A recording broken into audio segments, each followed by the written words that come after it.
LoreWarrior Online. Y-H9G Yu Huang. Overview. The Yu Huang is the third design from Zhongli Arms, a Confederation-sponsored enterprise that refurbished an old Star League production facility on Victoria with help from the Word of Blake. Chancellor Sun Tzu Liao ordered cosmetic changes in the mech to suggest a greater Chinese influence, reinforcing his call for Capellan renewal. The first Yu Huang, named for the Jade Emperor who rules the Heavenly Court, entered trials in late 3059, and production began in January 3060. At the mech's debut, Chancellor Liao promised that it shall sit in judgment over a battlefield, meting out justice to those who would transgress against us. Like the Tizang, the Yu Huang incorporates suggestions of Chinese design and bears the name of a deity from ancient Chinese pantheon. Though early detractors of the design thought that it would depend on the Lyran Alliance for its most devastating weapon, the LB-20X autocannon, no such shipments are taking place. The most obvious conclusion, given the current state of the Capellan research and development, is that the Victoria facility already possessed the ability to manufacture this weapon. Capabilities. As with any well-designed assault mech, the Yu Huang aims to dominate the battlefield. In addition to its war god appearance, this machine boasts one of the highest speeds of any assault-class battle mech.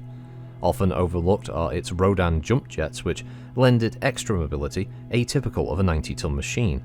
Its endosteel frame and XL engine allow the Yu Huang to carry maximum armor, as well as an impressive array of weapons.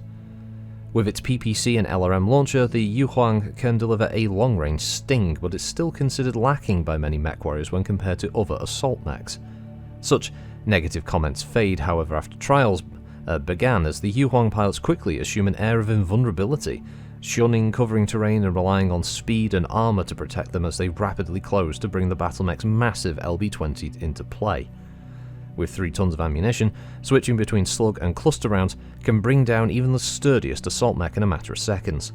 The Yu Huang's trio of medium lasers offering a sturdy backup barrage for times when the LRMs or the autocannon would be inefficient. Deployment. Except for a full lance of Yu Huang sent immediately to Warrior House Imara, this mech is slowly being deployed in every regiment of the CCAF in singles and pairs. Chancellor Liao has even made a few of the assault machines available to mercenary units of long-standing service, at an impressive discount. Clearly, Yu Huang battle mechs will become common on any field with Capellan troops, joining the ranks of other Capellan flagship designs such as the Vindicator and Raven. Variants.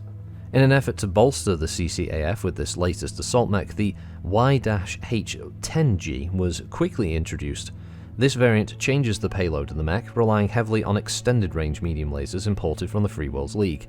6 extended-range mediums, 3 in each torso, are combined with an extended-range large and a Gauss rifle, as well as a Guardian ECM suite and a Beagle active probe for defense. It gives the variant massive punch. It's a bit dorky looking, but it's not bad mech. Mass of 90 ton, chassis is the Chariot Type 2 Endosteel, power plant is the 360 Hermes XL, and its cruise speed is 43 and its max speed is 65.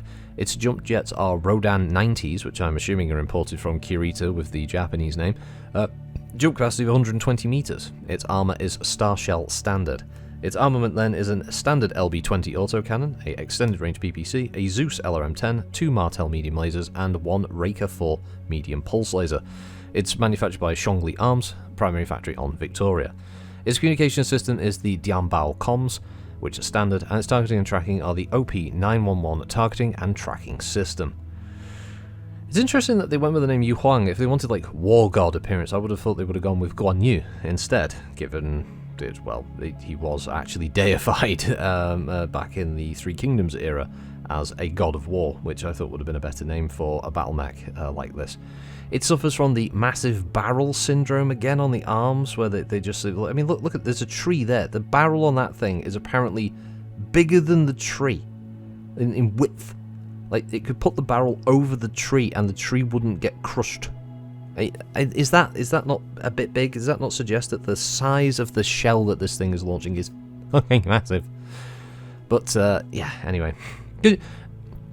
Look at tanks nowadays, modern armor. Like, you look at like Leopards and Abrams and fucking Merkavas and stuff like that, and they're very like 120mm cannons, but the barrels aren't gigantic. You know, they aren't firing shells that are like the size of like a like a fucking little toddler's like play car at stuff. You know, they're firing these relatively small, very, very like high kinetic energy rounds. So it's just I see these cavernous fucking holes in the arms, and this idea that it's just like, and then you look at what the weapons are: 2 medium lasers in the left arm, an ER PPC in the left arm. Okay, that's one big ass PPC. The right arm, what's that carrying? That's okay. So the LB-20 is apparently firing as a solid shot this gigantic fucking round, and then as a cluster, it must just cone out. It shreds everything within a massive sphere. A cone in front of it. It's just crazy. Anyway, I'm off topic. I'm sorry. It has a walk of 4 and a run of 6 and a jump of 4. It has 13 heat sinks, which are doubles for 26 heat dissipation, with an armor value of 9 on the head, 43 armor on the CT with 14 on the rear, 28 on the side torsos with 9 on the rear, 29 on the arms, and 37 on the legs. So yeah, it can weather the storm when it's running at a target. That's for sure. The rest of the weapons, as it says, is a LB-20 in the right arm and the right torso because of the crit splitting. It has 15 rounds of fire in total, with the ammo located in the right torso. An LRM-10 is located in the CT, which you can see the tubes there either side of the head, and it has a single ton of ammo for that. An ER PPC in the left arm with 2 medium lasers, and the single medium pulse also being in the left arm, and the jump jets are split evenly between the legs.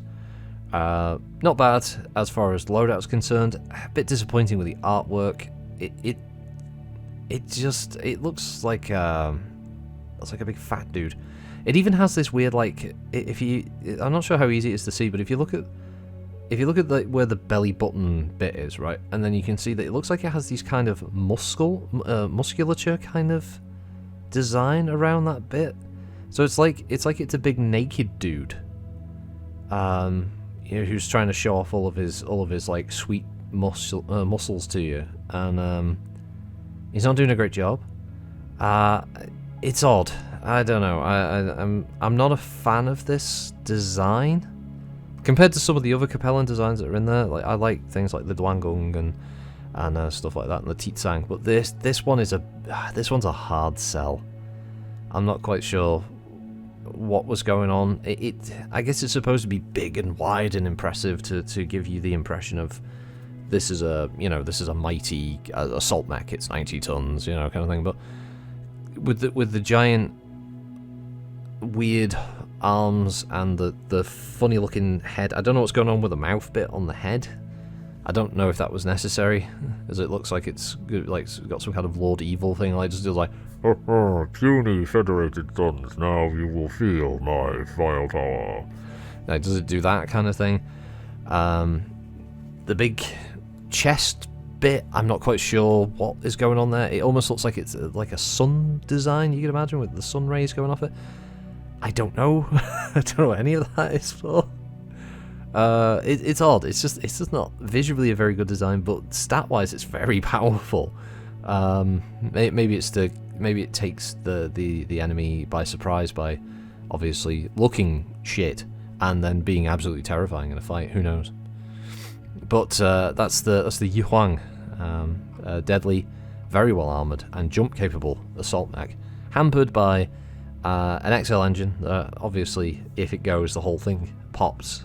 So yeah, that's a bit of a problem, especially when the right and left torsos only have, I say only, but it only has 28 armor on those side torsos compared to 43 on the CT, which is very good. But on a mech that mounts an XL engine, you need a relatively even spread of armor across those, because any of those side torsos go boom. Once your engine goes, you're dead. That's the big drawback of this thing. This would be very expensive to produce for the Capellans. So the idea that they're putting these things front and center, that's a big investment.